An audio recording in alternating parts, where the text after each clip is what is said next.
Good evening. Welcome, everyone, to our February 4th business meeting. We are in Hillsborough at the Whitted building. And I am going to ask now if there's any additions or changes to the agenda. Okay, I see none. And I'm not going to read the public charge, but this room is a room of respect, and we will respect you. We expect you to respect us and other people in the room. And with that, we're going to move straight into our arts moment. Welcome.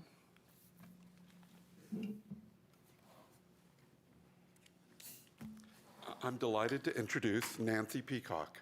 Nancy Peacock served as Piedmont Laureate in 2018 and is the author of the novels Life Without Water, chosen as a New York Times notable book, Home Across the Road, and The Life and Times of Persimmon Wilson, winner of Shelf Unbound Best Self-Published Novel and Writer's Digest Best Self-Published Book in Mainstream Fiction, later traditionally published by Atria Press.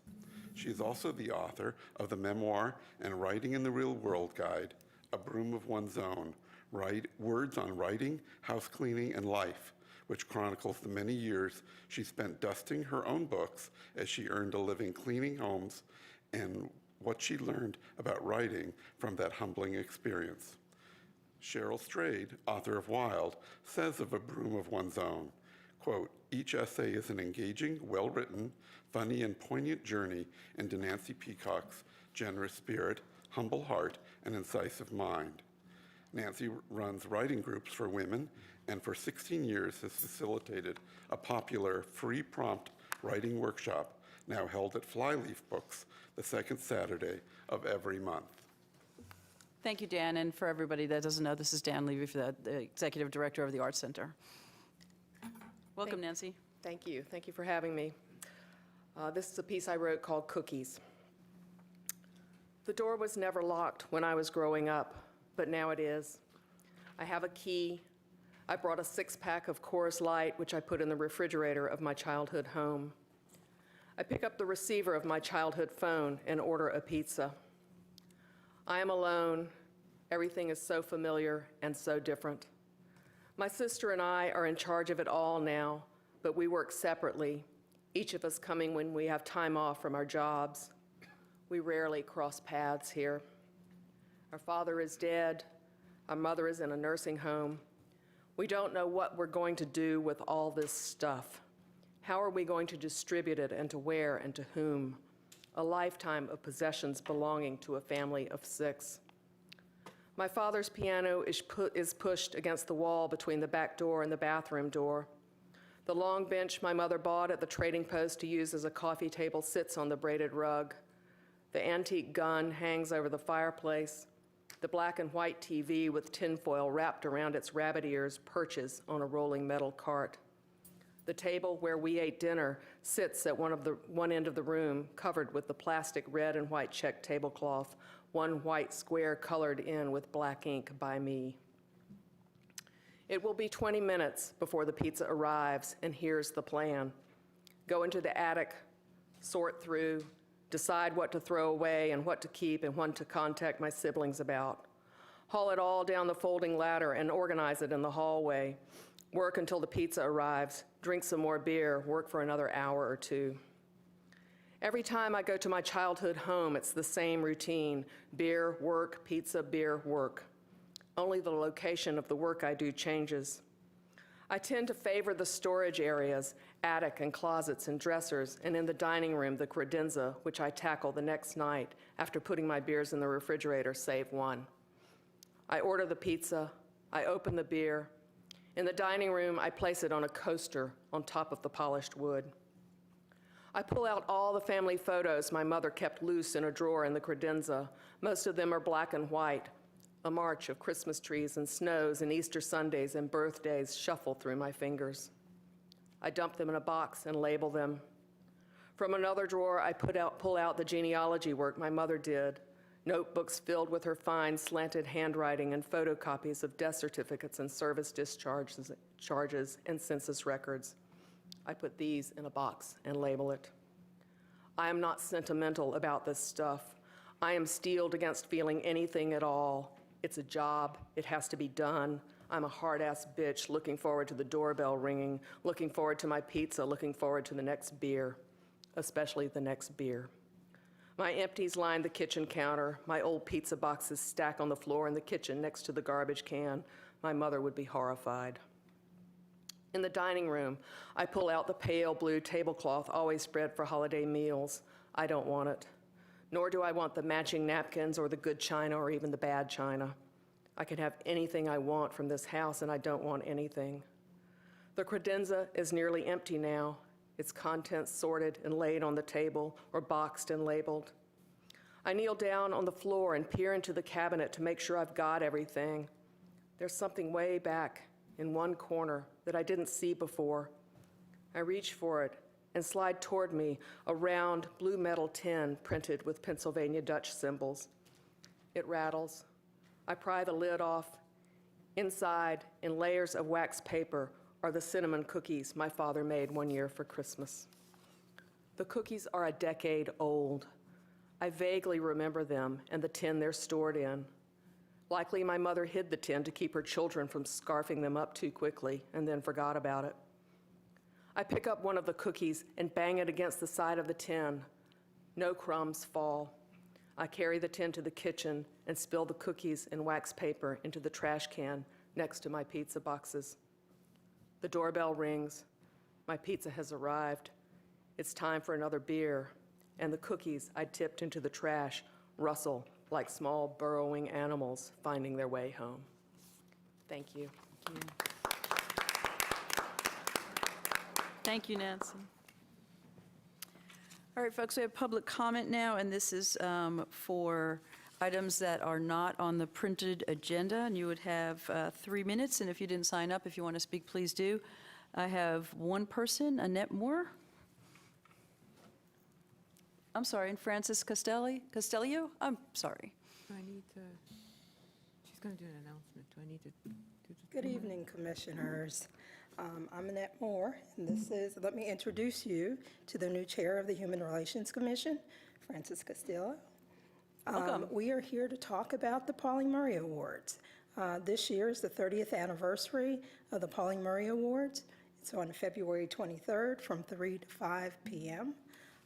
We have a speaker, Ed Palvik. He's from the University of Georgia. This year, we're celebrating Pauline Murray's, the remembrance of Pauline Murray with poetry, dance, and music. So it should be a wonderful celebration. And tonight, we're going to announce the winners of the Pauline Murray Awards. So, hello, everyone. I'm Francis Castillo. Nice to meet everyone. So, the Pauline Murray Awards, we are very excited. We have our adult awardee is Mae McClendon. Some of you may be familiar with her work in the community. She's been very active, so we thought it was very appropriate to kind of recognize all the contributions she's made. She currently is the coordinator and a member of the planning committee for the Orange County Crop Walk, and has actually a page full of things that I could tell you about her, so we will save that for Pauline Murray. Our youth candidate is Thea Barrett. Just a little bit about her. She is a senior at East Chapel Hill High. She's actually the organizer of their March, what is it called? March for Our Lives is the organization. So it is a student-led movement against gun violence. And so she has also a number of other interests that you will hear about at Pauline Murray. So we'd like to invite you all to come. Hope to see you there so that you can hear more about these folks. And I look forward to working with you all. Thank you, Francis, and welcome. Annette, you want to follow up? Yes. Before we leave, we want to tell you another thing about what the Human Relations Commission, y'all have asked us to work on a project for diversity on boards and commissions. We've created, the Human Relations Commission has created a task force, and they're working on that. They've already gotten together a survey, and they will be sending it out to the boards and commissions, the advisory boards, to look at some demographic data so that they can get that data and stuff together so that they can get some information back to you and report back to you. That's great. We don't normally do this, but does anyone have a question for Annette? Yeah. I don't have Or a Francis? question. Yeah. If anyone has a question, I've got a Questions comment. before we? Okay, comments. Yes, thank you for that information. Unfortunately, I will be unable to attend this year's event. It'll be the first time in 10 years I've not attended it, but I'll be out of state, so just thank you for the good work. Thank you. Thank you. Thank you. Okay, would anyone else like to speak for matters that are not on the printed agenda? Okay, and matters that are on the printed agenda, you can sign up in the back as well. Just make sure you put the number down for us so we can make sure that you're speaking about the right thing. So announcements, petitions, comments by board members, and let's start with Commissioner Dorson. So this is just I don't know if this is a petition or just an information request. So as you all know, the campaign season is underway, and there's a lot of questions that have been coming up in the campaign about school funding and school capital projects. And I think there's a lot of misinformation or misunderstood information about how the school budget process works. So I'm just wondering if we could get maybe a little, one pager about the process of how we do the budget, and particularly what kind of monitoring happens at the county level after we approve the budget. So there were some questions in a forum last night about, what happens after we allocate the money and how the school board, what its authority is to move the money around, differently than what's been submitted. So I think it would just be good. I think it would be good if we had some, accurate information on, how that process works.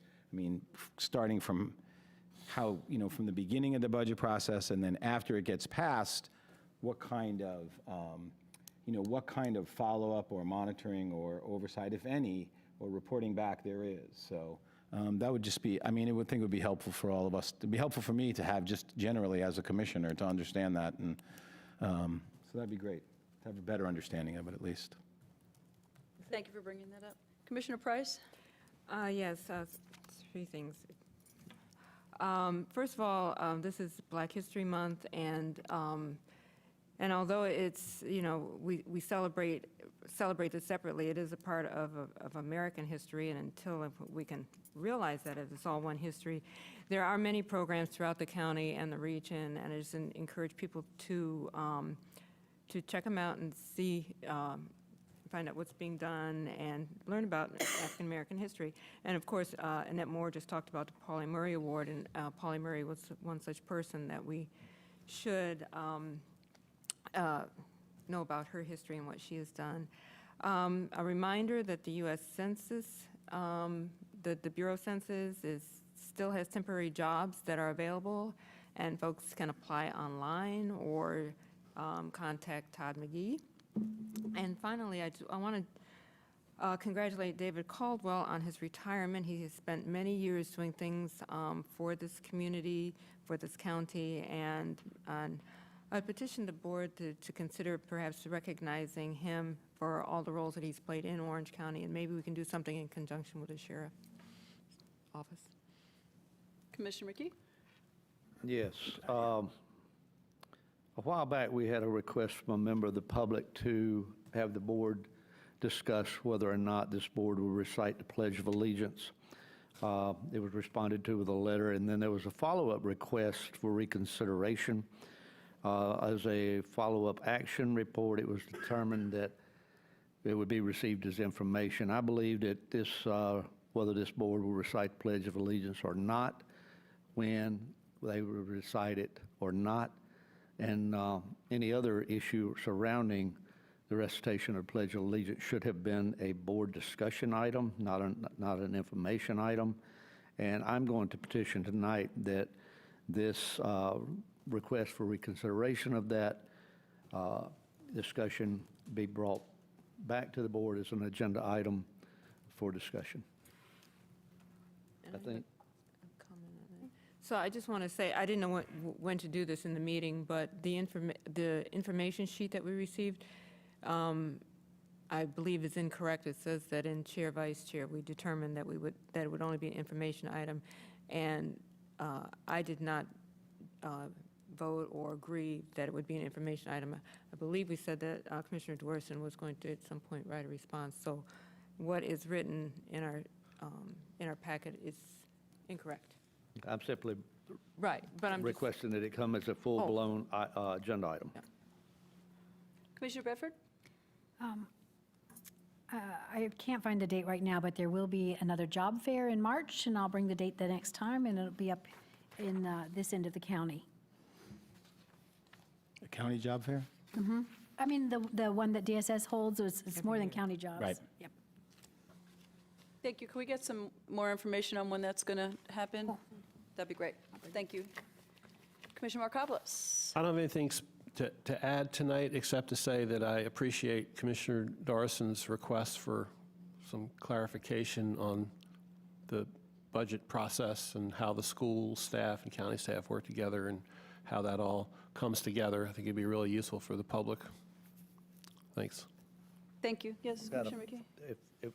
After you get your petition, I've got a follow-up To, on the Go Triangle Tax Board thing.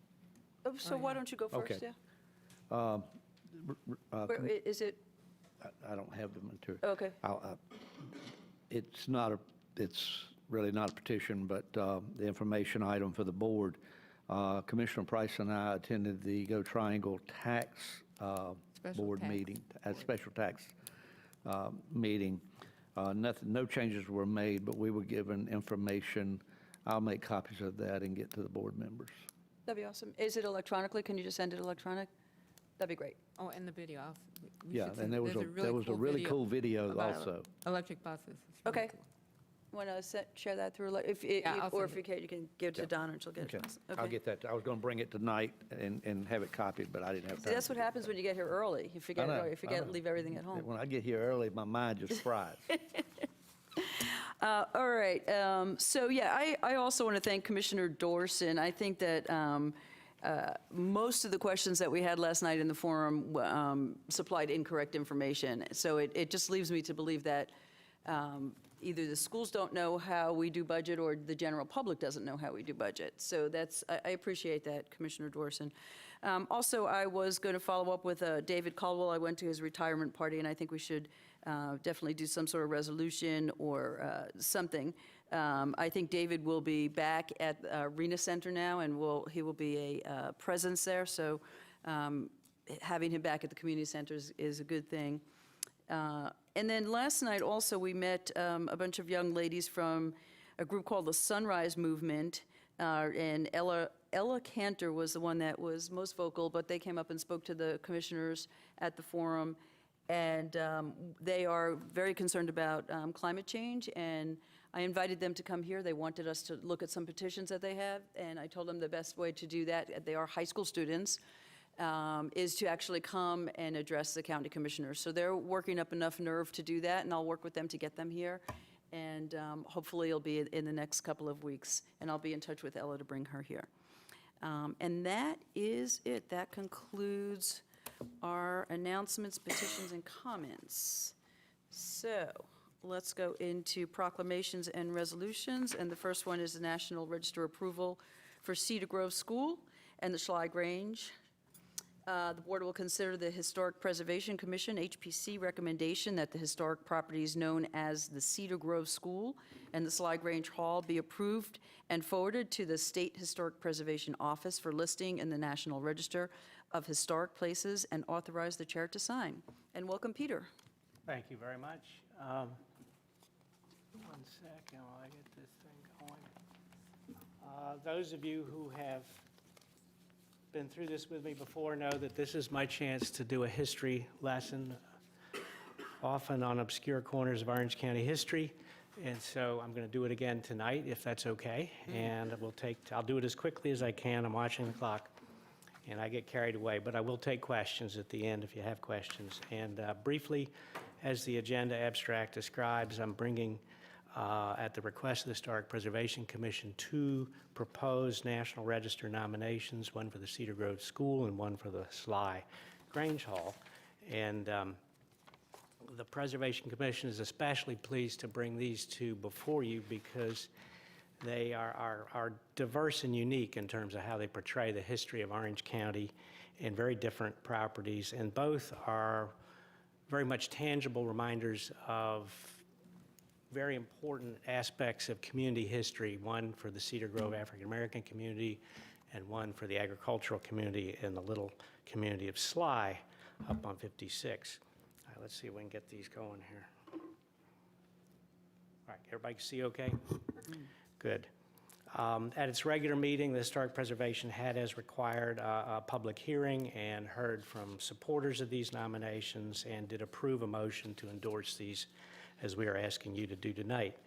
And just briefly, your endorsement and review is needed because Orange County participates in some long named thing called the Certified Local Government Program run by the National Park Service and the State Historic Preservation Office. And this program provides grant funding for historic preservation activities statewide and nationwide. Our Preservation Commission has received multiple grants, maybe in excess of $60,000 since the program started to fund preservation projects. As I think I've said before at these presentations, the National Register is an honorary designation. It does provide a federal and state review process to protect these properties and sites from the impact of federal projects, federally funded projects, state-funded projects, or licensed projects involving a state or federal review process. So while it's not like they do in Europe where if it's listed, it's protected forever, but here there is a process to at least protect it from public-funded activities that might harm it. And I'm going to start with Cedar Grove School and then move to the Grange Hall. And first on the map, you can see where they're both located in the northern part of Orange County, one up on 86, the Cedar Grove School and the Cedar Grove Community, the other over on 57.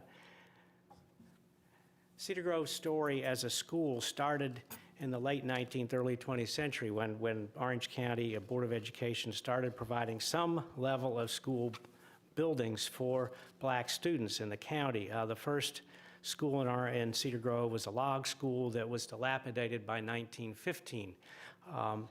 In 1916, the school board decided to give the black community a new school, but in fact it was a recycled school. What you see here is a 1919 photo of the Cedar Grove School. It was the white school that got moved down the road into the black community and was recycled. And it was presented here in a report on the condition of Orange County schools done by UNC Chapel Hill, and they were noting that the condition was not good.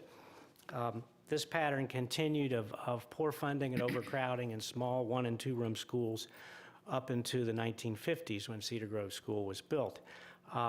Typical of this was the High Rock School, about 1948. This is the only photo we have of a Orange County black school, a 2-room school at High Rock Community north of Efland, showing the teacher and her students. And the wood stove has been pushed over to the side of the room for the summer or warm months. They kept it in the middle of the room for heat. There are outhouses and an open dug well to provide water and sewage facilities for these schools. Because of these conditions, the black community petitioned repeatedly to the Board of Education starting in the late 1920s for a new school building to replace a bunch of these wood 1- and 2-room buildings. And so in 1948, the Board of Education purchased property and in 1950-51 built a new and very modernist school building designed by Archie Royal Davis, who was an architect for many Orange County projects. 1953, new courthouse down on Margaret Lane in Churton, the Orange High School, the annex to this building, the rec center, and many other projects. So this is probably our first modernist building that we're proposing for the National Register in Orange County.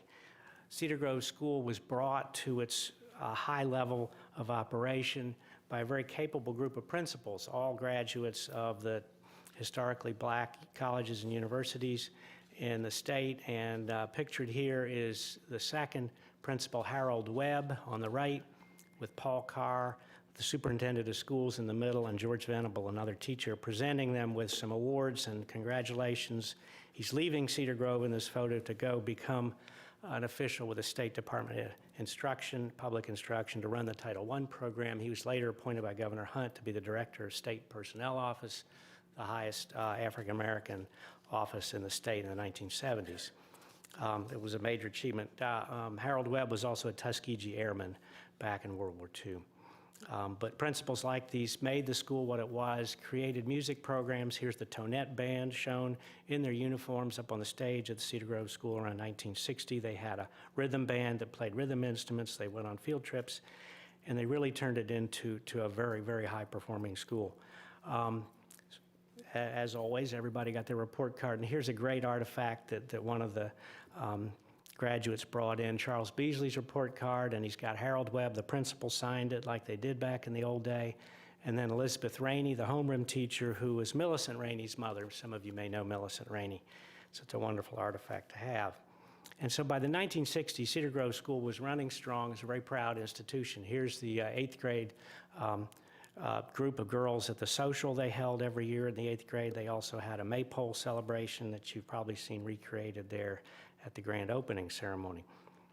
All of this was to say that the black community created a wonderful institution, and at the same time in the 1960s, the county was juggling on how to implement an integration program with the federal government nipping at its heels. Orange County was one of the reluctant counties in the state, very slow to move into it. Starting in 1963 here was 2 black students who were admitted to Orange High. Following that, the Board of Education implemented a freedom of choice program where black students could sign up to go to white schools, but there were no places for them to attend, and nor were there black teachers there. Finally, in 1968, things got so bad that all the students, 500 of them at Central High School, now Hillsborough Elementary School, Central High, right here in Hillsborough, had a walkout and walked down to the courthouse and mounted a public protest and got a lot of press on the front porch of the old courthouse. And as a result of that, probably, the Board of Education did adopt an integration plan, again at the court order by the federal government. 1968-69, they implemented the integration plan. This is all relevant because as an outcome of this plan, Cedar Grove School was closed and abandoned, basically. It had no further purpose. It was very hard to convince white students to attend the black schools at that time. And so as though it was a modern and high-class facility, it was closed and never to be reopened as a school. It did serve as a community center. The county took it over in 1976 and ran the Northern Human Services Center up until 2011, 2012, when it ceased to be that. And then there was a community process to decide what to do with the building. As most of you know, the county stepped in and agreed not to tear it down, but to renovate it. And so this plan to put it on the National Register is the culmination of all of that work by the community to get recognition for their building and to get it restored. So it's a proud moment. This will be, if you're going to endorse this will be forwarded to the National Register after the state approves it on February 13th, and then should be approved in April, and they plan a celebration to commemorate the event. And there's the modern-day picture of the school. And I'll give you a quick rundown of the Grange. And I'm sure most of you have been to the Grange Hall for some event or another, and it has served as a community center really since it was built, but before that, since the Grange was founded up there in 1931. And if you look at the sign, it has PH, Patrons of Husbandry. The Grange was created in the 1860s and 70s in North Carolina, basically as a progressive farm movement to overcome problems of overproduction and low prices in the cotton markets especially. And it was formed to provide a political lobbying group to promote the interest of farmers and to provide a cooperative network for marketing and selling. They lobbied intensively for a couple of years, got a Department of Agriculture established in 1877 at the state level, and that was their main goal, and then they just died out. They petered out in the 1880s. And the Grange went dormant until the late 1920s, and some of you have heard of Carr Scott, Governor Scott, and at that time he was the Secretary of Agriculture, and he got on a bandwagon to promote Granges and had Granges started all over the state, several hundred, and was particularly interested in this Grange. And their agenda in the 1920s and 30s was to promote rural electrification and telephone service, and again, to lobby the legislature for farm legislation. One of the aspects of the Grange that people don't know is that from its inception in the 20th century, reincarnation of the Grange, throughout Orange County, there were 10 Granges at one time. They promoted, here's the old school, sorry, they promoted, it started in the old school in 1931, in the old Sly School, which was torn down in 1949. But the Grange promoted having women hold officers and participate in all the Grange management activities, the election of officers, the voting on new members, and they had women's committees. This is a group of young women at the Sly Grange in their outfits for a special Grange degree ceremony where you rose up through the ranks of Grange hierarchy. And it was a very progressive organization in that sense. Women have always held offices and been active in the Grange ever since that time. In 1948, the Sears Roebuck Foundation and the National Grange decided that they wanted to do a community service competition, and they held a nationwide contest to see which Grange, 1,400 of them across the country, could do the biggest bang of a community service program.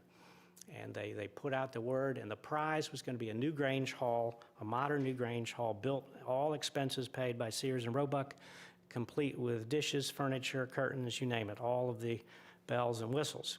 And so the Sly Grange members got a hold of this thing and organized a huge program of community improvement, starting with a soil conservation field day. You see the brochure for that here.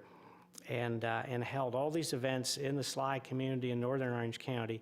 And at the agricultural field day, the farm field day, they had over 2,000 farmers attended and watched all these farm events. Here's a photo of the farmers watching a pond and dam being constructed.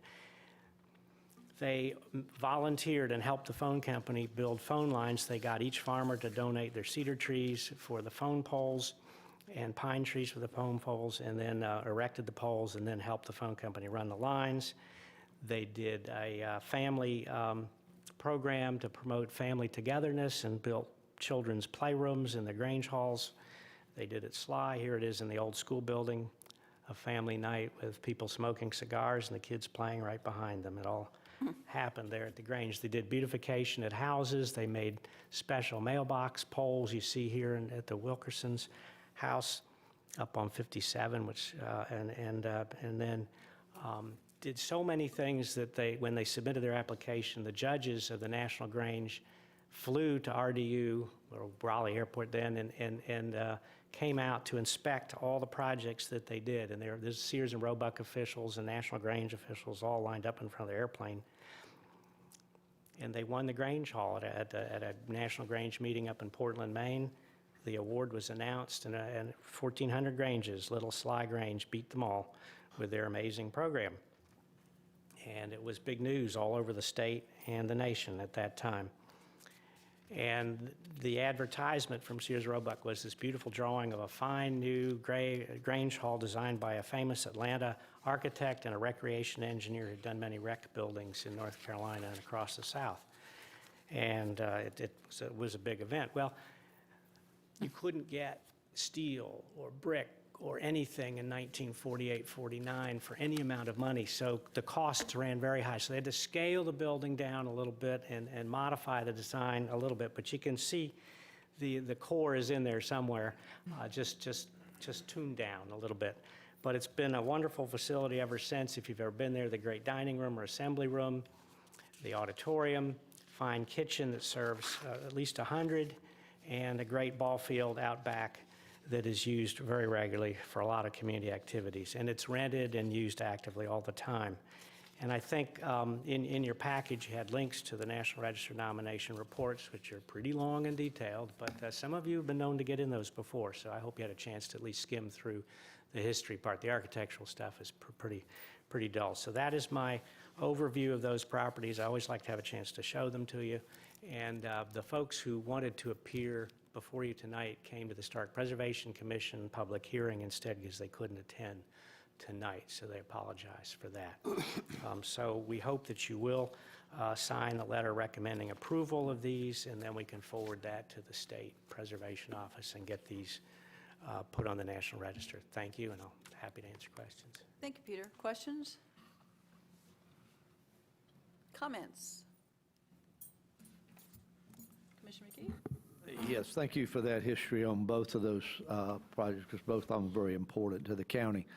I'll speak to the Grange because it's about 3 miles from where I grew up. It is true that it sort of died out in the late 1800s. It was brought back, got very active, and the members that really pushed that through to get that building, the Wilkersons, the Lattas, their families still are out there. And then again, about maybe 10 or 12, 15 years ago, maybe a little longer than that, it started dropping off again. And Catherine Wilkerson and some of the same family members essentially reincarnated that, incorporated a lot of the other Granges, basically called a lot of the folks that were involved with the other Granges and said, you know, I know you all have pretty much disbanded in your area. Please come and join, you know, with the Sly Grange. So it's a pretty strong unit again. It is, and they've really got it on sound footing, and they get a decent income from renting it for lots of activities and raise money with their good food. So you should go. Commissioner Price? Yes, compliments to everyone that's been involved. And what's really, I think, remarkable about this and the work that you're doing now is that so often in historic preservation, it's been about the best of the best. And, you know, like where you used to work in Tryon Palace. And, you know, to be able to preserve places that have, you know, so much of a history and a legacy tied to them, both at Sly Grange and, of course, Cedar Grove School, really is so important and it's significant. And the both, you know, both buildings were threatened with being deconstructed or demolished, and it was because of community activism that, that these places have held on. So just compliments to the community for all their hard work. And I think it's also, just a final thing, that both of these buildings were built and existed during the days of segregation. And now, you know, you can go into either of these buildings, and it's not so anymore. That's a good point. I do have a question. I should have asked it before the comments. So when buildings like this go on to the registry, do we what is our responsibility? As a county owner, perhaps? Yes. And yeah, that was asked. Basically, because of the nature of the program, as I said, it's an honorary program, not a regulatory program. The county is not obligated, but expected to follow the advice of its Historic Preservation Commission in terms of preserving the character and appearance of the building and trying to maintain it in good condition. And, but because it's just the National Register and not a county landmark, for instance, we don't have any official review control over it. So the expectation is there, but not a hammer, so to speak, if that makes sense. And so there's been some discussion in the community about having it made a landmark to protect it from future, you know, boards of commissioners who may be faced with different choices years from now, who may decide it needs to be torn down or Yeah, that's kind of what I eliminated. was thinking too, because we can't hold a future board into, you know, responsible, but I was just wondering if there's something that kind of helps us with that. We could do a little more, yeah. We'll take it to the next level if that's, what do you think, Renee? We'll take it to the next level? Yeah, excellent. Well, what if we wanted to expand it? Like, let's say that we wanted to add to something to the community center. And that's been discussed too, and that is always acceptable, and some of the county landmarks have had additions put on them. The Historic Preservation Commission approves those. And the idea, as was so often, these schools are very organic. That school has been built in 4 phases, and just by making additions so that you don't kind of clomb it onto the front of the building, but you say, okay, we need a new, think of a facility, you need some kind of new, let's build a connector, walkway, glass it in, and then build a new building behind it or off to the side, so it's not the most dominant thing you see in the front of the building, for instance. In other words, maintain the view shed around the front and sides of the building and do what you need to do at the rear. And that's been done very successfully in many properties that are on the National Register, and landmarks too. There's no prohibition from additions. Just use good design sense. and I think we hope it will be expanded in the future, right? Right. So, Is Evelyn Cheeks next? That was 2 years later. yeah. Okay, Ready for a motion? I am. I would recommend the manager's, I would move the manager's recommendation that the board endorse the National Register nominations of Cedar Grove School and Sly Grange Hall, and authorize the chair to sign the elected official comment letters which are contained in attachment 3 to indicate the board's recommendation for listing both properties in the National Register. Second. Okay. Additional comments, concerns? Okay, all those in favor? Aye. Against? Okay, that passes. Thank you, Peter, so much. Thank you very much. Yeah. Didn't say anything about Sally. Yeah, I was going to say it now. As we move to our public hearing, I just want to mention that Commissioner Green is at a class with the School of Government. It's a full-week class that I've taken, Advanced Leadership Corps, and you're basically locked up for a week and you're not allowed to leave. So she cannot attend tonight's meeting, so we've excused her. I Commissioner snuck Price out. is also taking that But I snuck out leadership. that night. Yeah. So let's move to 5A, and this is a public hearing. This is amendment of the Master Telecommunications Plan MAP, the MTP. The board will hold a public hearing, receive comments, and consider action on a request to modify the Master Telecommunications Plan MAP MTP in accordance with provision of Section 5.10.2 Master Telecommunications Plan of the Orange County Unified Development Ordinance, UDO. Specifically, the BOCC is considering a request to add 7203 Union Grove Church Road to the MTP, and Michael Harvey is here. Welcome. Good evening. Good evening. Michael Harvey with Current Planning. I'm here to present an amendment to the wonderful Master Telecommunication Plan MAP.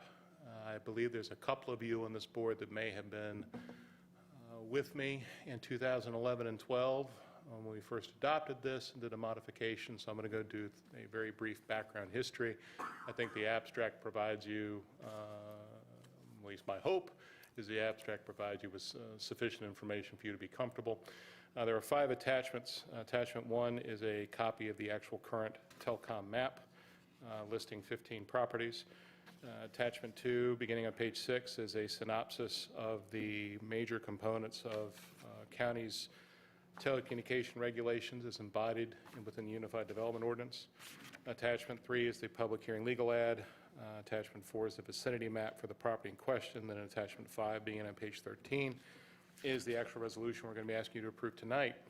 So to summarize the abstract, as I'm sure you all are painfully aware, there are portions of the county that are not served properly or are underserved by telecommunication services. Now, this fact impacts essential communications, and that goes to emergency management, the sheriff's office, information technology, specifically broadband, building inspections department, as they are out in the field doing inspections, them being able to log remotely into our new permit software system, Intergov, to enter inspection records. Same for the health department, same for the planning department. And it also negatively impacts local residents who have complained for several years over the lack of viable cell phone service. In an attempt to address this particular problem, the county created what we call the MTP, which is the abbreviation for the Major Telecommunications Plan MAP. So what is the MTP? Well, suffice it to say, it's a marketing tool.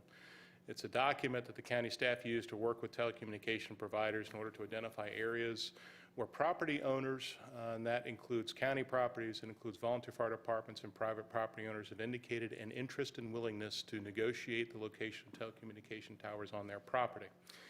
It also allows us to hopefully work with providers to address those areas where there is a noticeable lack of infrastructure by telling them, hey, we have this wonderful parcel of property where somebody is actually willing to work with you to locate a telecom tower on your property. Isn't that wonderful? We have had some success in the 15 years that I've been here in encouraging telecommunication company providers to look at properties, most notably the Solid Waste Convenience Center on West 10 Road has been a site on 3 separate occasions where AT&T has looked to put a tower. Unfortunately, they chose to go a different route as it related to the erection of towers in this community.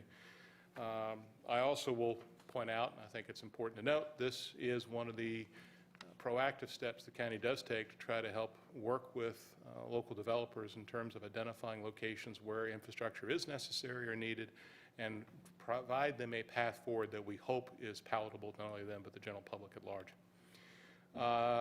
This is a slide showing you a copy of the map in attachment 1. These are the 15 parcels of property that are on the MTP. These, again, are property owners who've expressed in writing a willingness and a desire to have their properties marketed. There are several county properties. I will note that there are 2 county park sites, one specifically on New Hope Church Road in 86, and one on Millhouse Road, that are listed, but they are listed from the standpoint that they are held in reserve. That's why you have the footnote. There is no tower going to be developed without your acquiescence and say-so and approval. What does the MTP not do? Well, what it doesn't do is exempt a telecommunication provider from having to get a permit. That can be something as simple as an administrative approval of a site plan after demonstrating compliance with Section 510 of the Unified Development Ordinance. And I will say that those regulatory standards are rather arduous. Why? Well, they're designed to protect the public health, safety, and general welfare. It does not exempt them from getting a special use permit. There are certain circumstances where an applicant would be required to get a special use permit. That is typically going to be handled either as a Class B permit from a tower that is 76 feet in height to 199 feet in height by the Board of Adjustment. Anything 200 feet and taller is reviewed by you. Why the breakdown? At 200 feet, you have to light the telecommunication tower in order to comply with FAA regulations, which is why you all get the fun of looking at towers that have a light on top of it. Doesn't eliminate the need for building, other zoning, erosion control, land disturbance, or other permits. Again, it's just a marketing tool. And it certainly doesn't convey my last point or establish a greater use of property than otherwise would already exist in the Unified Development Ordinance. So why are we here this evening? Well, as the chair has already pointed out, we've received a request to locate a parcel of property off Union Grove Church Road. This is what we have designated as P16, the Bowen property here. You will note that there is some overlap with 2 existing sites, specifically the American Stone Quarry on 54 and the Parkside property here on Millhouse Road. We like overlap. We want overlap. Why? It helps increase the strength of signal. Overlap is not bad. Why do we show a 2-foot or 2-mile boundary on these? Simple fact is it helps us identify properties where we might want to solicit additional comments from property owners or solicit additional interest from property owners. Again, to try to fill the gaps. Staff findings, as articulated in the abstract, the planning director has found there's a need for additional infrastructure to address reliable cell service, increase the effectiveness of the existing emergency communications network, and of course to increase opportunities for broadband service in rural areas of the county. We've determined the request is consistent with the adopted comprehensive plan, and we believe the request complements existing properties already on the MTP and hope to create a more stronger telecommunications network. So without further ado, the manager recommends the board receive this request, conduct the public hearing, and accept any and all comment, close the public hearing, and then approve attachment 5, officially amending the MTP to include this parcel of property as identified by PIN number 9860289935. If you all have any questions, I'm more than happy to answer. Questions for Michael? Commissioner Dorson? So just to be clear, and you said that this is a marketing tool, so the decision to add this property is really just that. There hasn't been anything further process or proceeding with this property that... No, sir. But I will say, and I think it's fair to say that Mr. Boland, the owner of the property, is working with one of the local volunteer fire departments. He would like to try to bring in his own tower permit immediately, if not sooner. He's also intending to offer the county a slot on the tower in order to erect telecommunication equipment, either, again, emergency telecommunication services or broadband. So it is something that we're obviously keen in helping him move forward, but it would not exempt him from getting all applicable permits. But this one is potentially has at least, there's been an expression of interest in moving forward. It's on a very fast track only because Mr. Boland thinks that there is a unique and an immediate interest or immediate need to help satisfy the communication needs of local volunteer fire departments in the area. And when this list gets made of all these, you were describing a little bit how we like overlap and things like that. Mm-hmm. Just looking at the map again, I mean, do you all do, or working with emergency services or anybody else, I mean, are there higher priority areas? I mean, there's 10, I guess, or 15, now 16. There'll be 16 sites on there, a bunch of them in the northern half of the county, in the western half of the county. I mean, do you have or any kind of priority list, whereas if this marketing tool works and someone comes in and says, hey, we'd like to build a tower, where can we go? You pull out this map, do you have anything to say, well, really, if you're willing to go anywhere, this is the top tier priority? Yes, sir. And in attachment 2, when you look at the synopsis development requirements, one of the standards that all applicants are required to adhere to is to demonstrate, can they locate on one of these 16 parcels of property, presuming the board finds it viable to amend the plan. And if they can't, they have to document and justify why. We did have one occasion in southern Orange County. We have the Malott property here, for example. We had 2 telecom providers look at it. One actually had an option on it, let the option go. Another telecom provider decided to locate a different parcel of property for the sheer fact that they were going to have issues as they identified them getting their signal to work because it's a ridge. There's a large hill in the way, and as part of their special use permitting process, they had to submit evidence documenting that they couldn't use the Malott site without going to, in their estimation, a 400-foot tall tower. So yes, sir, the honest answer to your question is you've got to go on these 16 sites. We push them, we advertise them, and bluntly, if you can't, you have to document why. Yeah. These get preferential treatment. But maybe I wasn't clear in my question. What I'm saying is, within these 16 sites, is there any hierarchy? Like, are there ones that we, so someone comes in and says, I want to build a tower and I want to put it in one of these 16 sites because you've marketed them so effectively.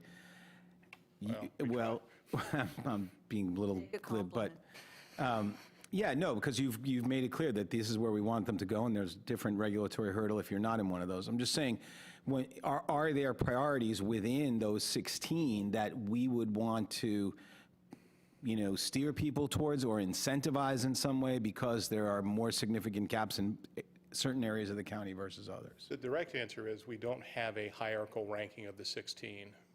In that same breath, I'll remind you that all development applications go to the Development Advisory Committee, which is an internal staff committee that is attended by every county department, most notably in this specific instance, emergency services. And we have had instances where we've had Dinah Jeffries, Jason Shepard, representatives of emergency services identify areas where they believe there's going to be the need for telecom facility, and have tried to steer where we think practical that particular provider to go into that parcel of property, and in a couple of instances we have had some success. But no, sir, I can't point to you you need to go this site first. It's primarily handled on a case-by-case basis, and part of the reason for that is the way our ordinance is worded. Applicants already have an obligation to provide documentation and evidence demonstrating why one of these sites can't work. And there are obviously, if I can go back to the actual map itself, you can see coverage gaps all throughout the area.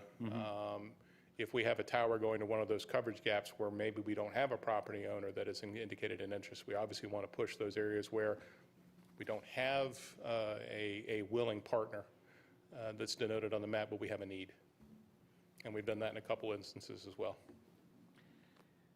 That's helpful. I mean, but it's interesting, right? Because to look at this map and say we have coverage gaps, we're really saying we have coverage gaps where we haven't identified a parcel. Where we don't have a willing partner, yes, right. sir. But really, we don't have any coverage in any of those green ones either because there's not towers there yet. Well, there are towers throughout the county, but you are correct. We still have coverage gaps. As it relates to the MTP, we have coverage gaps, and we don't have willing partnerships with private property owners yet. We're still hopeful. Commissioner Markopoulos. So is there any sense of how long it might take before tower developers actually start putting up towers? The best answer I'm going to give you is every year I'm required to hold a telecommunication meeting with all providers. For the last 3 years, we have not had any telecommunication providers express an interest or attend that meeting, and this is a meeting required by the Unified Development Ordinance. And I think the rationale for that, as I keep hearing from providers, is because of the consolidation of telecommunication companies, they're changing their model. I also would suggest to you that most of the telecommunication providers that I deal with, and that's Verizon, AT&T, Sprint, T-Mobile, are busy petitioning the state of North Carolina to change the rules and allowing what they call small cell sites in public road rights-of-way that would eliminate the need for towers altogether. So everybody would rely on a smaller site, not a tower, but rely on smaller, basically networking systems where they wouldn't have to come to local governments and get permission to develop their infrastructure. So is the expectation that this might engender a little more interest?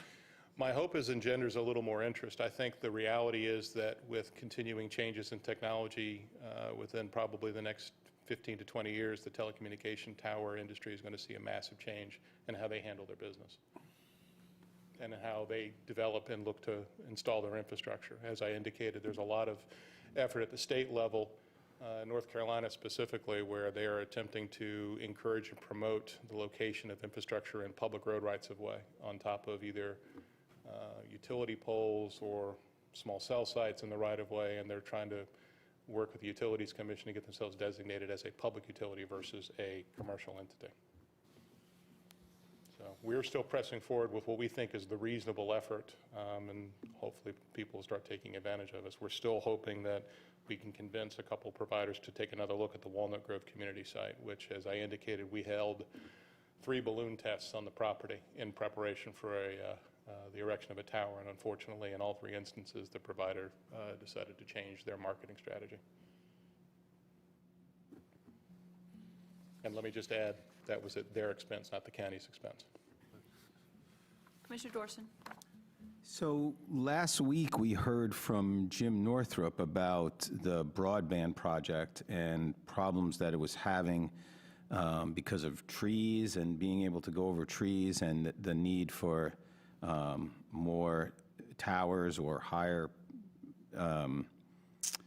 higher facilities. Have you talked with him about any of this, and is there any overlapping or collaboration? Obviously, there's as best coordination as we can muster. Unfortunately, we haven't been as involved in the project as we had hoped. We have several applications we are reviewing currently. There are major issues with those applications that we're working with the Open Broadband to address application deficiencies, and hopefully we can successfully bring them to completion. Certainly, the taller the structure, the better the signal is going to be. So I don't know if this is a question for Michael or not, or for us, is, and maybe we want to hear from Chief Jeffries on this. I'm just wondering, and I'm taking into account what Michael's saying about the changing nature of the industry, which I think is important, and I appreciate you pointing that out. I mean, it might be worthwhile for us to consider sort of how dire the situation is, and whether, I mean, just to go back to what I was trying to get to earlier, is whether we need to do something to incentivize, if there's a critical need for one of these in one of these areas. And then also another question is, if there were a critical need, does the county have the authority to put one of these up itself? Does anyone know that? They do? We do? We've actually, and again, that's kind of the partnership that we looked at the Walnut Grove site specifically, where we had worked with Mr. Roberts to establish, and this is back when Mr. Thompson was the director of asset management, where we were going to be partnering with the telecom provider. American Tower specifically was going to erect the tower for AT&T. We were going to get a certain number of spaces and then be able to lease the tower back out. And unfortunately, American Tower and their client couldn't agree on a finance model that worked. So we've been to the 5-yard line several times. We just have yet to get into the end zone. Commissioner McKee? Yes, sir, Mr. Harvey. I believe that was part of the conversation 2012, 2013, when we first started that, about whether and how many and how much the cost was going to be and whether it was going to be viable. So, I mean, I think that's been part of the ongoing conversation.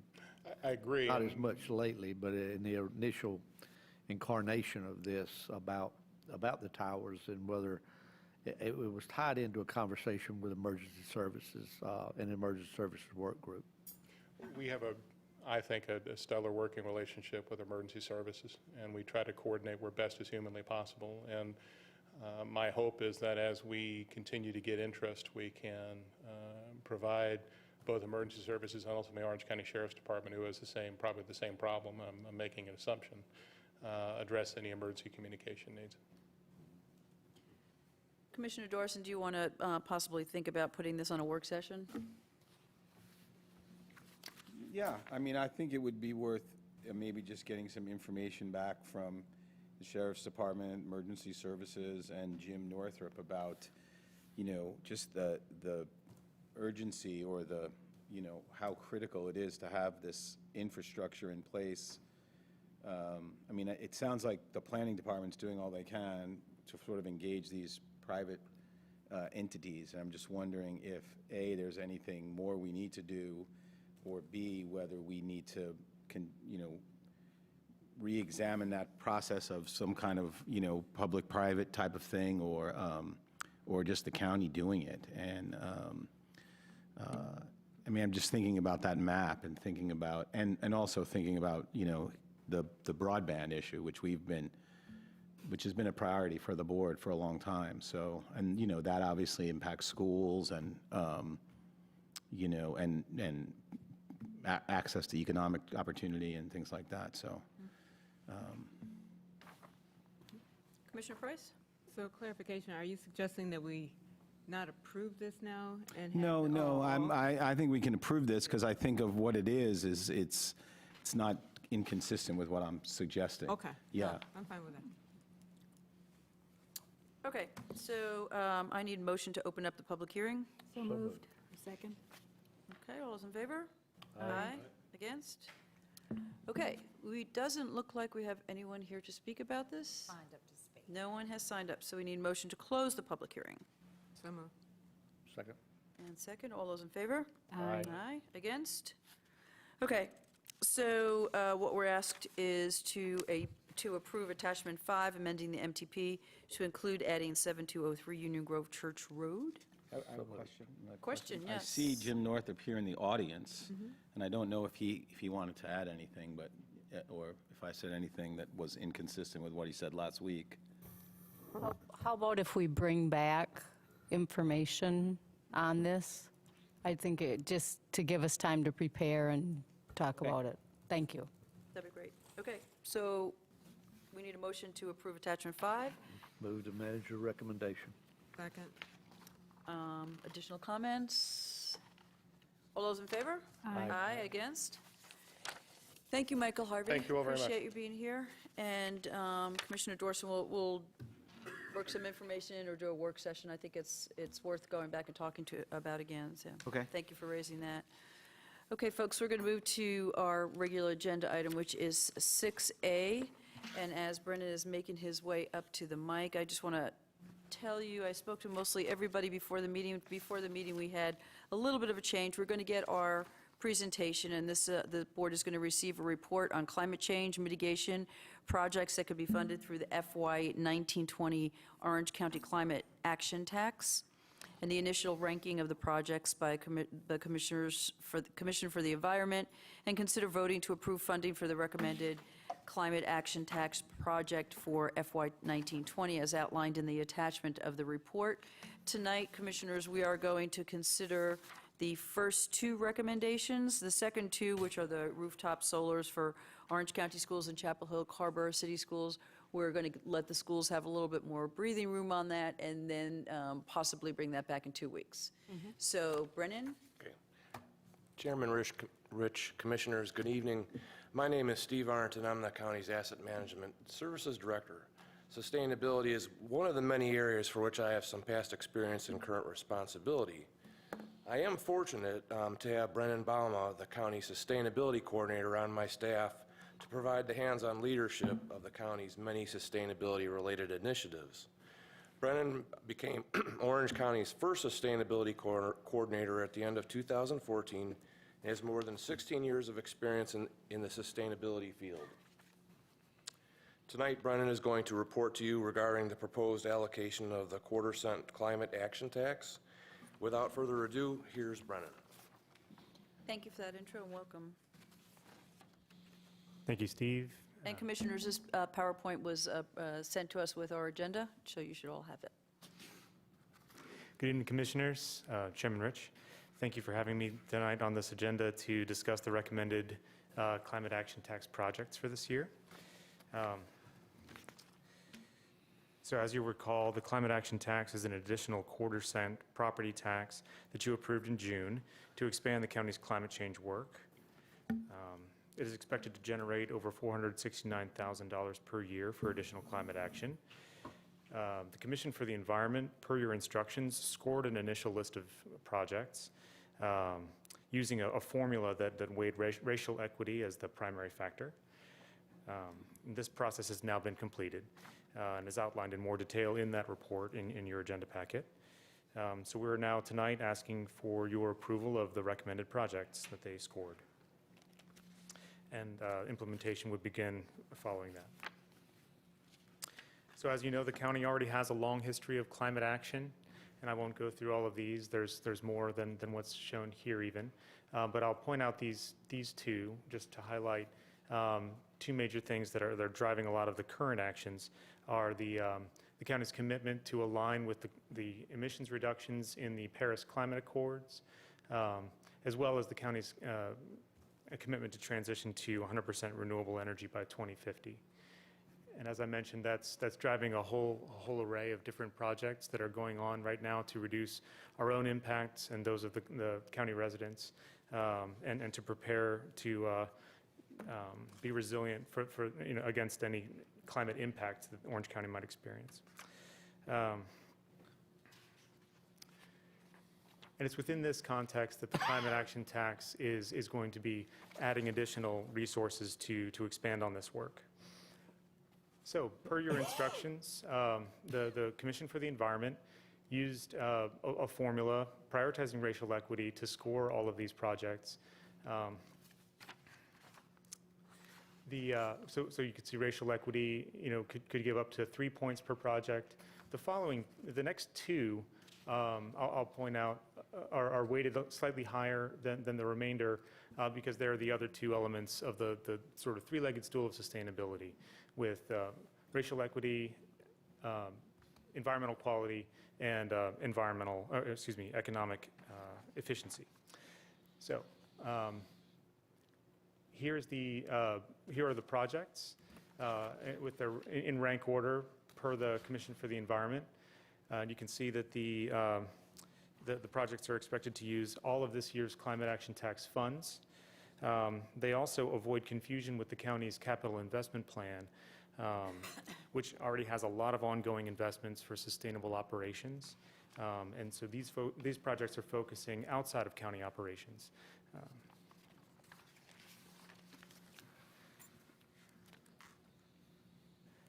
So the highest ranking of these proposed projects is a supplemental weatherization project that would be managed by the Orange County Housing and Community Development Department.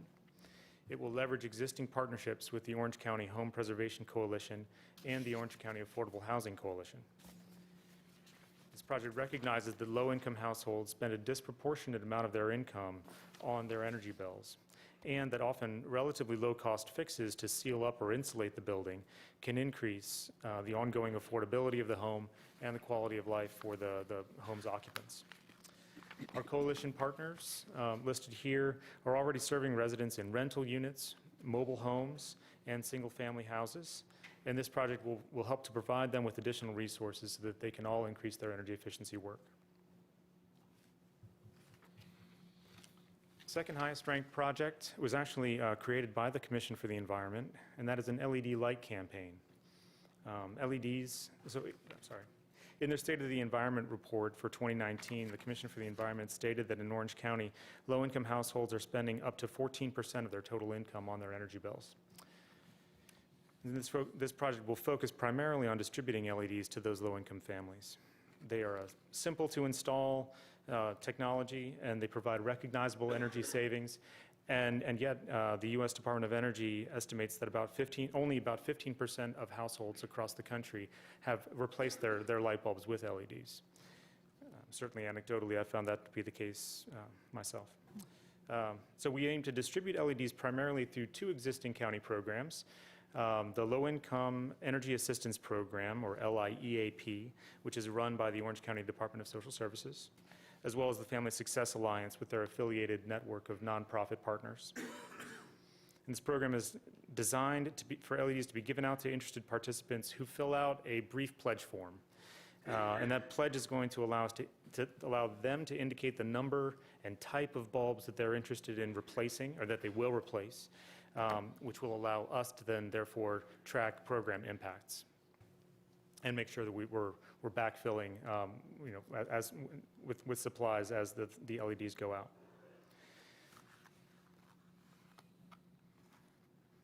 Tied for third place in the ranking is a Solar for Schools grant program, which is designed to provide $150,000 to each of the 2 school districts in Orange County for them to install solar panels. So we recommend in this project be a grant program that would provide maximum flexibility to the schools in the design and the location of these solar installations. And on top of that, we recommend three requirements that will maximize the climate change impact of the grants. First, that the schools consider leasing instead of an outright purchase of the solar arrays. That'll help to maximize their investment. A school can lease a much larger solar array and then pay down the lease payments with the avoided energy costs on the bills on an ongoing basis. And this would just be for them to consider that. It's an innovative funding strategy that's recently been passed in 2017. Second, that the schools report the total energy output of the solar array back to the county, but also, and maybe especially, that they track the percent of the facility's energy use that's offset by those solar panels. And this is a way of incentivizing ongoing investments in energy efficiency to go with the solar panels, so that more of the energy use of those schools can be covered by the solar investment. And finally, that, and this is a common practice within a lot of rooftop solar installations, that the solar installation be made visible and be, by creating a monitor in a public area of the schools, so that the live energy output of the solar panels can be a focal point for education. And with that, I look forward to any questions. Thank you, Brennan. Questions for Brennan? Commissioner Markopoulos. A few questions. First, I really appreciate the Commission for the Environment. You all did such great work, and this was a really good job to winnow these projects down and present this to us. So in terms of air sealing, I've done a lot of air sealing in my time. I try to stay out of crawl spaces now, of course, but I've been in a few. I had imagined that we might be able to do more houses than the 15 to 20. And replacing windows is, a lot more expensive than caulking and foaming and that kind of air sealing type work, weatherization. And I'm wondering if we can't look at that. Some homes that they're just leaky, right? And if we can get 60 homes, 70 homes air sealed versus, doing a lot more work, replacing appliances and stuff in other homes. I realize it's not that simple. I'm not trying to make it too simple, but I think that there's a way to possibly get more bang for the buck and more comfort and protection and lower energy bills for more people. Yes, sir. I think that is possible. I think I was attempting to make an estimate, but as you say, the more I learn about this, the more I appreciate that it is complicated, and each project comes to you in a case by case. I wanted to provide a conservative estimate in case more of the houses that the the housing department and our partners are dealing with have greater needs, such as HVAC systems, replacement windows, for instance. Certainly, the examples that are shown in the pictures here are much lower cost interventions, improvements, and if this is more the side of the spectrum of energy efficiency improvements that will be funded by this grant, then certainly more than the 10 to 15 house estimate. Yes, I was thinking that, the air sealing, weatherization, and insulation would be the first priority. And you could do a lot more houses if you took care of that, and that would be a significant upgrade to a lot of houses. Just a thought, we're going to find houses where if the window's broken, putting some caulk around the baseboard isn't going to help a lot, so. Thank you. Okay. Other questions? Commissioner Price? He gasped. Go ahead, I'm I'll sorry. I'll have We'll jump another around, question yeah. later. Commissioner Price? Okay. So I have several questions and comments. I'll wait on the comments. So on the solar array for the schools, you said that's going to be a lease. So, and then it's not, you didn't say buy down. I can't remember how you said it, but it'd be smaller amounts each year. But then what happens, I mean, is there a life expectancy on, or even if it needs repairs to the solar arrays, then what? I mean, do the schools then have to start with a new lease on new equipment? Or what happens? And since they're not owning the solar array, how do you lease it and then the costs go down, and go down to what? Okay, thank you for the opportunity to clarify what I said. I think the recommendation would be that the schools consider leasing as one of two primary financing strategies. It's a relatively new funding arrangement that was enabled by House Bill 589 in 2017. There are RFP examples that I've pulled that put it on the bidding companies to present two options. So for within the funding amount, show how much solar we could get for an outright purchase and how much could be financed through a leasing arrangement. There are provisions for maintenance of the solar arrays that you can bake into the lease, and the size of the systems, and there's some negotiation that can occur so that the avoided cost on the energy bills can be sized to match the lease payment, roughly. So, the benefit of leasing over purchase, I guess, is... So the benefit of leasing over purchase would be that you could get a much larger solar array right away. And so your climate impact would be larger right up front because you'd be generating a lot more solar energy earlier. Okay, so I'm not proposing that we do this. This is just a hypothetical. So what if we purchased, but just like with a mortgage, you keep paying, the bank owns it for a while with you. What is the difference between leasing it and purchasing it with installment payments? Or are you talking about a lease to own at some point? I think that's more likely what we're talking about. Okay. The model that I have in mind, I assisted OWASA with a review of an RFP that they put out recently for leasing for solar at 5 different locations. And so we have a good model to go from and to modify as we look forward. Okay. And then I had a question. So in our packet, under the rooftop solar for schools, it says that each school district is supposed to work through a grant. Is that the grant from the county? Is that how you're saying? Yes, ma'am. You're thinking? Okay. You also already pretty much answered the questions that I also had about the 10 to 15 homes. I think that it's like really low. And along with that, I would say that I'm concerned that, we're saying weatherization, And I'm wondering, in some cases, is that what people really need? And it may be something, there may be a hole in the roof as opposed to that. And then I'm going to make a comment, but it's followed up with a question.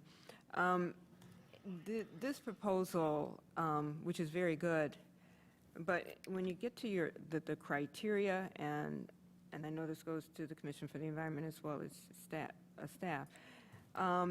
you're saying racial equity, but really what it gets down to is socioeconomic needs. And I realize that you're saying that there's a disproportionate percentage of people of color or African Americans that have, very low income levels.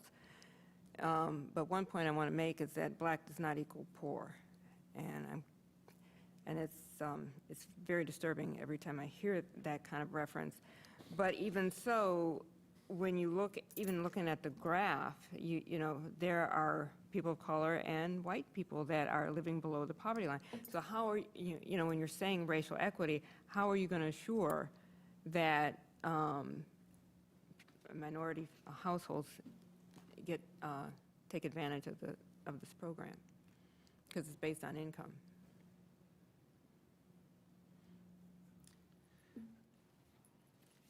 That is a good question, and I take that. Consider it then. I will certainly consider it, and I apologize if I made it a false. No, I mean, you didn't do this whole thing. I mean, it's actually kind of a common thing, but I think to try to market this as that, the first priority is racial equity when there's no guarantee of racial equity in this, other than trusting, which is hard to do, trusting that it will just happen. Okay, thank you. Well, can I add a comment Yeah, to that? Because I think it's a please. good point. Yeah. I mean, one thing that might be useful is, since at least the weatherization program is going to be working with existing county programs, right? I think that was one of the ones that's working with. So it might be useful to get some information about the demographics of the residents that are being served under those programs that this is going to coordinate with, as a way of measuring, what kind of racial impact the program is likely to have. Right, but it's when it's being, when you say their criteria is racial equity, but there's no guarantee Right, but I'm saying that would be a way of measuring it at least. to measure it, yeah, but it does, as long as we get to it at some point. But, and then the flip side of that is that, it really shouldn't matter whether you're white, black, Asian. If you need to have your home weatherized or you need light bulbs, you should get them. And I believe that was a charge that came from the county commissioner, Yep. so I don't think that you or the committee should take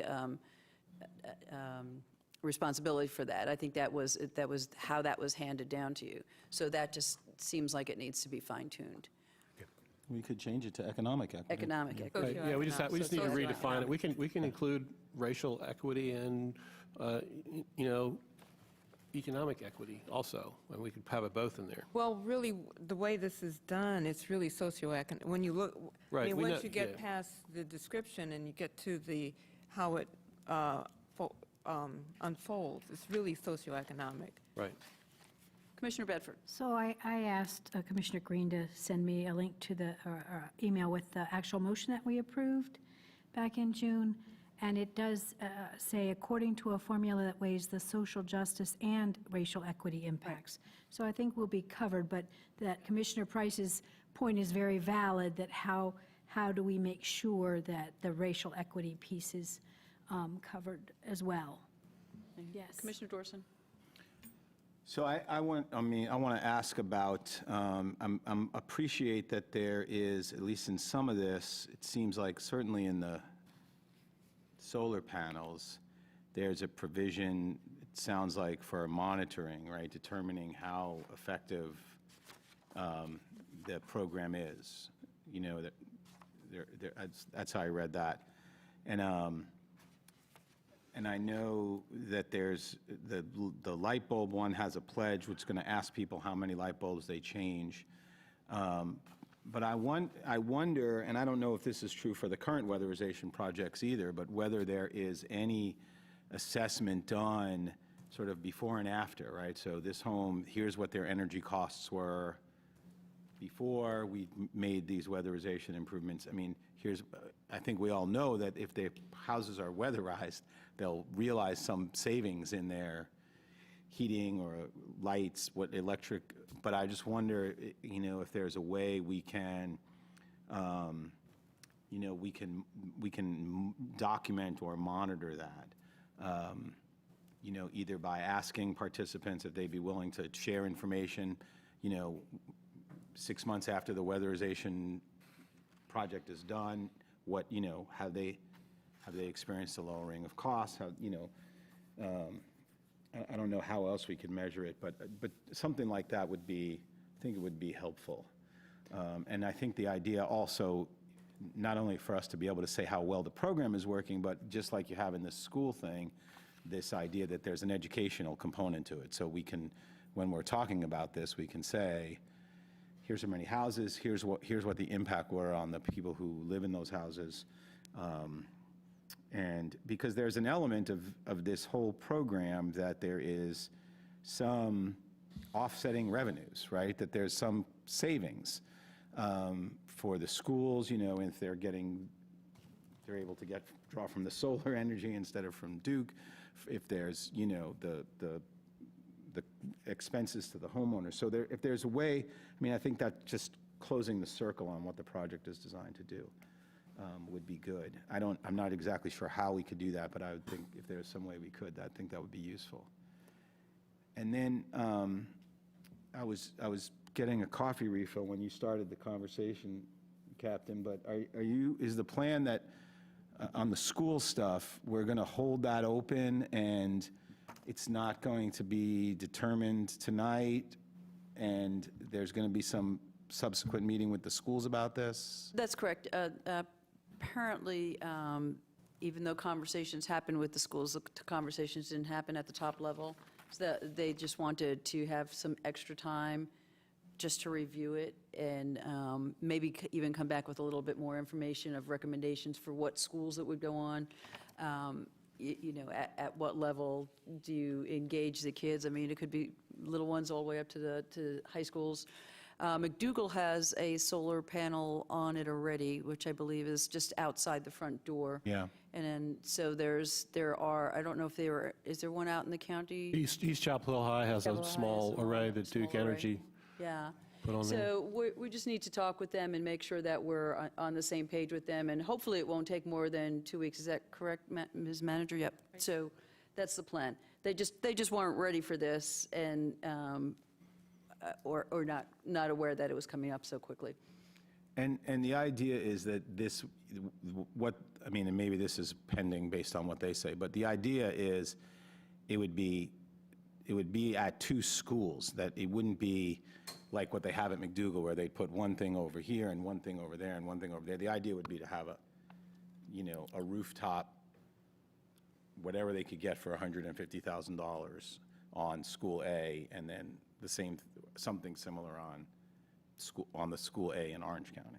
Is that right? That is the vision, but it could be spelled out in a recommendation if that's something we need to tighten up, and potentially I can talk with the schools about that over the next 2 weeks. Yeah, no, I think getting their input would be good. Yep. Commissioner McKee, Commissioner Markopoulos. Yes, I'm very much in favor of the weatherization effort and the LED. Living in a mobile home years ago, I found out quite quickly that when the weather turned cold, the heater never turned off. But if I would tighten up those windows, put plastic on the inside of them, and other measures, the heat would actually turn off. So the savings was considerable. So I very much applaud that.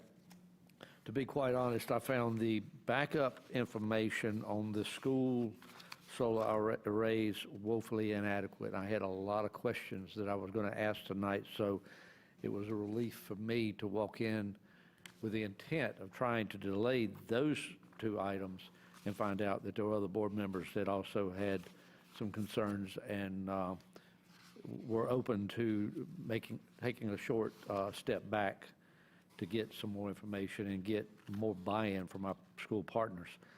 I'm not going to go into any of the questions, but I will say that the questions I will have, and I will send, Mr. Brown, I will send you a list of those, would be things like a lifetime cost analysis on leasing versus ownership, a list of schools that have roof replacements that are in near term, or schools, and also a list of schools where if it is not feasible to put these arrays on the roof because a couple of them may have had fairly new roofs, is there an accommodation to where these arrays could be placed in outlying areas adjacent to the schools instead of on top of these schools? Because it's my understanding that there's more involved than just going up there and bolting these arrays to the top of the building.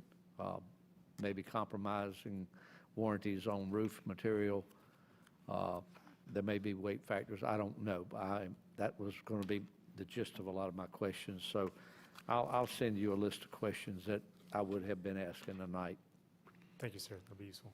That would be good to get them in advance so we can all have them. That's If that would my be okay, idea would you because- respond to that? So we don't, yeah. that would be And I part really of the next did. agenda. Yeah, and I really did not want to come in tonight and try to redesign this whole thing on the fly, sitting here tonight. So this little delay probably will be to the benefit of everyone, and I don't see it being a major issue to get a little bit better framework of exactly where we're going to go and how we're going to get there. Okay, thank you. Commissioner Markopoulos, I'm going to go to you, but just if for 1 second, if I could just get a reply to, we signed on to a petition, I believe, for Duke to work with the schools to get solar onto the schools. Is this in partnership with that, or is that completely separate? Totally separate. So we would do, feasibly, we would have more than 2 schools that would have solar panels We'll on. find out. We're going to have a meeting with Duke Energy folks in the next few weeks. This is Durham County Commissioners, Chatham County Commissioner, former Apex Town Councilman, and myself. Got a lot of signatures from elected officials around the area to ask Duke to do what they did in California and Arizona, different regulatory environment, but nevertheless, we're asking that they duplicate that effort here, put a solar array on the schools at no cost, and they make a little money from the energy savings, and then after a time, it becomes the schools, and they reap all the energy savings. But that's not a Orange It's County separate, project. okay, so it's separate from that. Yep. I just wanted to make sure I wasn't doubling up. Yep. Okay, I think you had another question or a comment. Yeah, few things. So Commissioner McKee, the very first, I think it was the very first solar array in North Carolina was built over near Raleigh on a park and ride lot. So it provided shade and cut down on the heat island effect in the parking lot. So that's also a good opportunity at the schools, I just wanted right? answers to those Right. questions. Yep. I mean, I think that there should, I don't mean to just butt right in, but Please. in my mind, there should be more options than just putting it on the roof if the roof has been installed in the last few years. Sure, yeah. We talked several months ago about putting an array on a couple of schools, and you said we could get more power generated for the money with one system, which makes sense, right? And an option that we bandied about was maybe one year we do a large array, one large array on one school, and then the next year go to the other school system. Is there any merit in thinking about that now, given that it would be more energy generated for the dollar? Well, it's possible. I can certainly look into that further. The $150,000 was chosen as a starting point for a budgeting item for this grant, based on a quote that we received to put solar on the rooftop of the Central Recreation Center, which was identified in our feasibility assessment of our own facilities as one of the top facilities because it has a recently replaced roof. good solar access, and those kinds of things. So that was, I think, a couple of years ago, but the total outright purchase price was going to be around $120,000, $130,000. The thought was then $150,000 on a much larger facility for the schools might be able to work well as a lease. Yeah. That could definitely help, yeah. Right. Certainly we'll be limited by a school-to-school basis by what's up on the roof in terms of equipment, the suitability, various factors that Commissioner McKee has pointed out.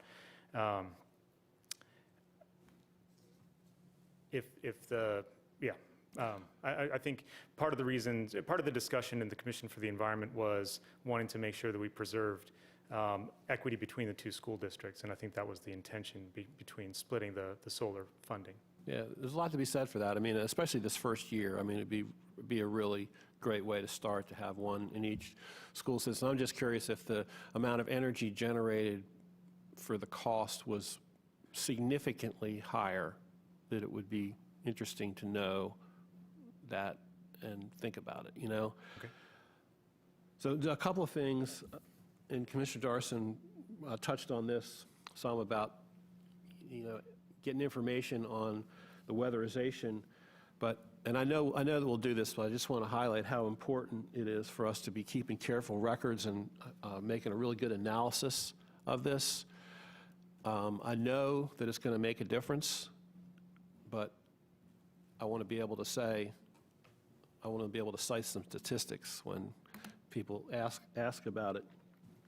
And I also think we're, you know, especially in this first year, like really strong outreach and communication strategy around this to explain what we expect to happen, what we're doing, you know, how we're going to, you know, move ahead in future years.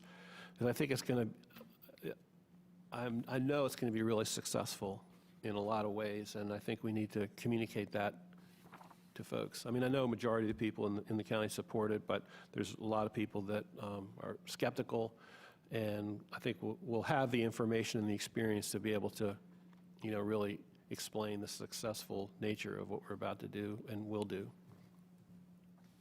But great work, really appreciate all this. Commissioner Price? So I had a question about the LED campaign, and then we had an appendix that talked about the small hydropower feasibility study. And so tonight, are you going to be asking us, well, there's a difference in cost because it's either you're taking, well, no, not, well, no, actually that adds, forget the hydropower facility study, but in one matrix, you've got $19,000 for the LED, and then in the appendix, it's down to $12,000.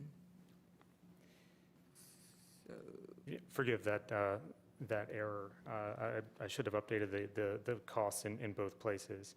I think the intention was, the $12,000 figure is what the Commission for the Environment saw, and the intention was for that to be reproduced in the way that they saw it. Those costs were increased so that the amounts of funding, you know, after conversations with project partners about the possible need, it seems like there was more room to spend more money on this project, and that allows a closer match to the actual amount of funding that's within this project. so it's 19, or is it 12? I think it's 19. 19,000, okay. And then, this is kind of an aside. I remember, this is going back like 9 years. You weren't here. And this is something for staff, and Craig is gone. But I know that there was a big discussion on whether solar arrays could be in the front of homes and businesses and whatnot. And the thinking was that they were unsightly. And I think it's in our UDO. If it is, could we, I'm asking staff to check that. We'll check that. Because, I mean, personally, I think that telephone poles are more unsightly than solar arrays, and I just think it's kind of, I don't know, I didn't agree with the idea that they had to be hidden. And I think that as we go further into the 21st century and more people want to use solar arrays, I want to make sure that we don't have these restrictions, that they have to be in the back of your home or hidden. It's probably the homeowners associations that are the most stringent on that stuff. Yeah, well, I've seen roofs that were actually solar arrays and look fine. Yeah, mine is. Oh, Jean. Yes, Commissioner Bedford, I'm sorry, I was going to see if the gentleman over there wanted to talk from the Oh, Commission for sure. the Environment, but Oh, please, no, okay, I didn't know. question. No, please. So my question with the solar rooftop portion of the proposal is, does Duke Energy provide credits, or can they get credits or rebates, or how is Duke Energy involved with funding projects, solar projects?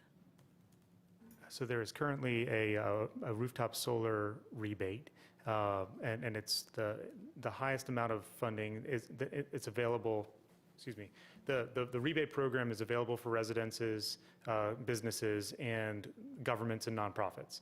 Over the last 2 years, governments and nonprofits, there's been money left over at the end of the year. Not all of it was taken, and they reimburse or they incentivize at a higher level. So for any one system, if it's of a certain size, and you maximize the size of that system, and more than likely a facility the size of a school would maximize that, you can have an up to $75,000 incentive from Duke Energy to build a solar array. And so that will also help to maximize the size of array that can be constructed. And so I guess I don't know if you know that already, or you'll be investigating that in essence, a school project would have, or do you find that out after the fact? I mean, you sort of need to know up front, because then the school, could do $225,000 worth of solar arrays if they knew they were getting that rebate. Correct. I need how to the learn timing more about works. exactly how that timing works. But I know that, solar, those who would be bidding on these projects would be very familiar with that process, and we could get a very clear answer from Duke Energy. And are those guaranteed, or is it part of a lottery process for the year, so that you're not sure? Is it first come, first serve, or? I believe it is first come, first serve, but as I mentioned, the last couple of years of this grant program, there have been funds left over at the end, so the odds are likely. Okay. Well, I think that increases the efficiency then of using, county tax dollars along with the rebate dollars to maximize it. So that would be great. I had one more question. I was looking at I am very interested in that hydropower feasibility study, perhaps not this year, but because we know in our CIP we have to redo a good chunk of the dam at the lake. I don't know what data that the commission had to study or to evaluate that, but if it would impact, climate change, if it would, I don't know that, I think that might be money well spent to find out, because you don't rebuild a dam but every so many decades. And that's up for us to discuss, and maybe not here, maybe it goes in the CIP, that's for maybe more discussion, but it did pique my interest. And I don't have that expertise at all to be able to rank these or know about them. And I know that there was some likelihood of success. Okay, so it only got 1 point, but also a sense of trying to get some things done immediately with this first year.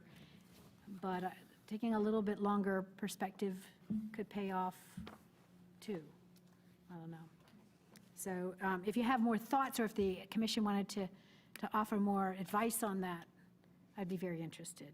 But thank you all for doing this work, and I really do think the weatherization and the LED lights are going to be a big help to residents and a good use of our dollars, and then I look forward to hearing more about the rooftop in a couple weeks. And one thing. Gentlemen, do you have anything to add to the conversation, or you want to? You do have to come up and speak into the microphone. If not, it's okay. I just wanted to know if you wanted to say anything. You good? You can come back in 2 weeks and talk with us then, too. Well, we'll let you know when it's back on the agenda. Commissioner Price? Yeah, and on that hydropower study, if you, when you bring that back, you know, if you could let us know how, who it really impacts, you know, the end result. You know, it may have, you know, a wide range impact for everyone, for a great number of people. Do you mean in terms of the power output, or, Yeah, potentially? yeah. Okay, When everything is in tip-top shape, yes, okay. what's the benefits? Understood. I think that's one of the questions that would likely be answered in the feasibility assessment. But we have a resource in our county engineer, Chris Sant, who actually did his master's work on assessing the feasibility of power generation in small hydro, in small dams throughout North Carolina. And so he has a good context for it, and it's on his recommendation to get a third-party engineering study that this was included. Okay, well, thank you. So what we're being asked to do tonight is to approve funding for Climate Action Tax Project 2019-2020, and those are just going to be the supplemental weatherization for the low-income households and the countywide LED campaign. So moved. So moved. Second. Second. Additional comments? Just one. If it Commissioner turns Burson. out that the schools are not prepared to do this year, we come back and revisit that, reallocating that 300,000, maybe for the dam project or something else, or more for one of these if we want to, or more weatherization or something like that. Absolutely, yeah. And I think the manager's going to have a little bit more conversation with the superintendents about this as well. Okay. Oh, one Yep, Commissioner Markopoulos. one thing I forgot to mention. I know you've heard me talk about this school in Union County that this solar architect told me about, and he showed me pictures, and I saw some pictures in their brochure of these screens down in the schoolroom, in the hallways, with readouts of current energy use and historic energy use, and it had 4 zones, and the zones competed against one another. They were in separate electrical zones, and so it was a really amazing educational situation. And I'd like to, you know, talk about that with the school folks too. I mean, it seems like it'd be a really great way to, you know, really amplify the project and education around solar. So I don't know, should we maybe get some of that information to them before the next meeting? Yeah, that'd be great. I can send Do you some want to info. send it over to Sure. the manager? Yep. Commissioner Price? And about the LED lights, so, you know, I'm a Duke Energy consumer, and I've had all these LED lights that I don't need. I mean, I finally use them, but, you know, what is it, every 3 years or every 2 years or whatever, they offer more of them. And if I don't need them, is there a way, or if there are other people like me, that we can, like, donate them? I really like that idea, and actually, that is another way that we're thinking about the economic efficiency of this project. If we have the staff resources, or if one of the nonprofit partners has the staff resources to go ahead and sign up all Duke Energy customers for that box of 15 free LEDs every 3 years, then that's another household that we don't have to serve out of this fund, and it stretches it further. But I really like the idea of an LED donation. Perhaps it's something we can do on Earth Day. Great idea. Let's put it on the website. All righty. Everybody ready to vote? All right, all those in favor? Aye. Against? Okay, thank you so much, and Manager, you'll let us know when the other two are coming back. Thank you, Feels- Brennan, thank you for... It feels like a historic moment. This is great. Historic moment. It is exciting how quickly this happened. That's Yeah. good. That it reflects the urgency of the climate emergency. Yes. It does, and thank you, Commissioner Markopoulos, for starting us off on this, so. Okay, reports, we have none. Consent agenda, does anyone have anything to pull? I have just a quick question about item F. Okay, can I get a motion on the rest of the consent agenda, please? Motion to approve all of the consent agenda except F. Second. All those in favor? Aye. Against? Okay. 8F, fiscal year 2019-2020 budget amendment number 5. Yeah, and again, this I would have asked this earlier, except it came to mind after the questions, some of the questions last night. So there's, on attachment 3 of 8F, talks about these CIP projects being repurposed. This is around school capital projects. And I just want to, can someone just explain to me what this spreadsheet shows exactly? Go ahead. Good evening, Paul Lawton, Orange County Finance. This attachment 3 are repurposing of funds for basically 4 projects that are the Board of Education approved to close out and repurpose for, and you see the purposes for some critical issues. 3 of them are mechanical systems that they have at Frank Porter Graham for the HVAC project. But the Chapel Hill High School renovations, the Morris Grove Elementary and Northside, those projects are completed. So they want to repurpose those funds. So these funds in the left column, or the left money column, to the left of the blue section. Right. Those represent extra money for projects that are finished, that they don't need for these projects. Projects that are completed and they had a surplus basically from what was budgeted, so they can repurpose those for other reasons. And the board usually will vote on that. They'll do a resolution on it. We'll bring it to the commissioners for approval to change those ordinances basically, because it does take a capital project ordinance amendment for that to move it between projects. And the 609 to almost 610,000, that's left over from a project that's been completed too, or that's moving that project's been changed or somehow? The project, the scope of the project's been changed. I think there's still some discussion on that. So their board approved to move those fundings and repurpose it to set up basically a contingency reserve for the Chapel Hill High bond project.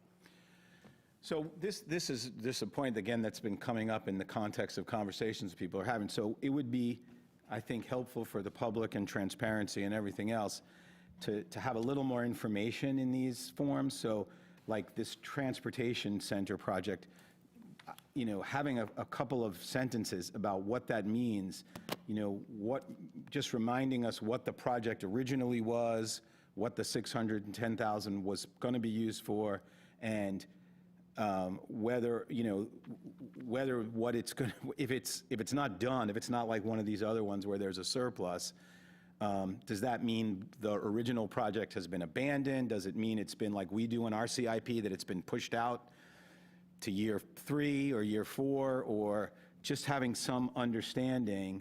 So, you know, next year, if it turns out why isn't the transportation center fixed? Or, you know, we'll know, oh, the school board made a decision to push that off or to rebid it or whatever it is. Just having some more information about how, you know, how, again, the ones that it's surplus is easy just to say that. But for something like this, which is a significant amount of money, knowing just what the board's plan was would be helpful. Okay. I think in part of our oversight responsibility. Commissioner Markopoulos. Yeah, thanks for pulling this. This is really interesting. So what's the background on the process? Do the school staff folks identify these, and then is there any communication with you and our staff on this, or how does that process behind the scenes work to get to this point? Yeah, there is, and we meet a couple of times the year with the staff of both school systems, and we go through all the projects that are currently funded, and we do kind of a 6-month look and then an annual look at the end of each fiscal year and look at the balances of each of the projects, see kind of where the current status is of these projects. If they are completed and we look at any surplus that may be available, then they go back to their boards, and the boards decide on if they want to repurpose those to another project, and they inform us. We usually get the the resolution from their agenda abstract with that, and that accompanies this for us to be able to write the budget amendment and the capital project ordinances that are corresponding to these changes. So we are in dialogue with the staff there. We receive the information from their Board of Education for the purpose of the reshifting of funds to other projects. Would it be possible for us to get the reports from those meetings so we kind of stay up to date on what's being discussed and what projects may Yeah, get sure, changed? Sure. That would be really helpful. Okay. Yeah.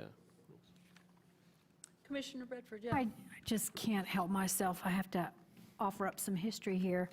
Probably 3 finance directors ago, maybe 4, projects weren't being closed out, and the county had to write off and suck up $5 million, and then they had to have another look, and long before any of you were on the board, and it was another $3 million. And so this, the process was created to be much more tight about this for not just school, all projects, and set up those financial controls to make sure projects were being properly closed. And so thank you very much for making sure that's happening regularly. That's helpful. Yeah, thank you, James. I'm sorry, Commissioner Bedford, that was good information. I think the reason why you're hearing this now is because we are getting a lot of questions about this being an election year, and I think that there's a lack of understanding of how money is being moved around by the general public and also a good portion of the people that were in the room with us last night. So we hear different things, and we want to make sure that we're providing information to back up what we're doing as a county. And so, I think Commissioner Dorson's right, just maybe another line or so in here, just to have, information, like, someone could come up and say, well, you didn't fund the transportation center. That's an easy thing to say once that money has been moved over. And, we could be saying, okay. Yeah, so it's kind of just getting that little bit more of information, I think would be really helpful. Okay. So with that, Commissioner Dorson, do you want to make a motion on F? Sure, I'll move item 8F for approval. And we have a second. All those in favor? Aye. Aye. Against? Okay.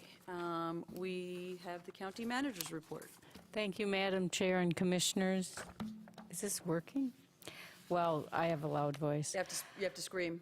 Yeah, just a reminder, a week from tonight, February 11th, is a work session at Southern Human Services Center. On the agenda, we're going to talk about update on schools joint action committee related to class sizes and pre-K, and then the rest of the meeting will be appointment discussion.